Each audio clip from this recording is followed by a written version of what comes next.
এই আপনাদের আরেকটা ইউনিট আসতে পারেন।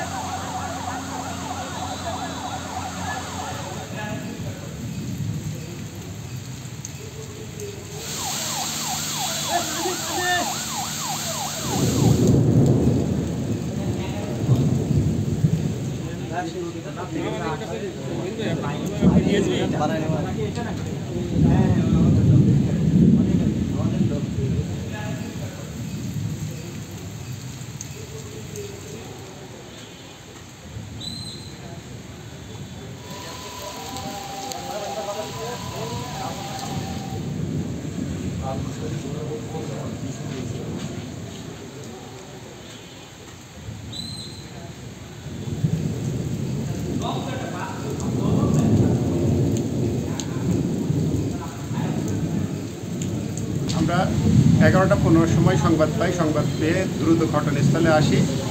ঘটনাস্থলে আসার পরে 10 মিনিটের মাথায় আমরা আগুন নিয়ন্ত্রণে নিই। পরবর্তীতে আগুন নেভাইতে আমাদের আরও কিছু সময় লাগছে। এভারেজ আমরা 11:15 সময় 11:35 সময় আমরা টোটাল আগুন নিয়ন্ত্রণে নিয়ে নিই।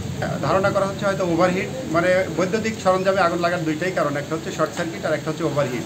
তো প্রত্যক্ষদর্শী যারা বলছেন তাদের ভাষ্য মতে ওভারহিট হওয়ার কারণেই ছোট্ট একটা বিস্ফোরণ ঘটে এবং তারপরে আগুনের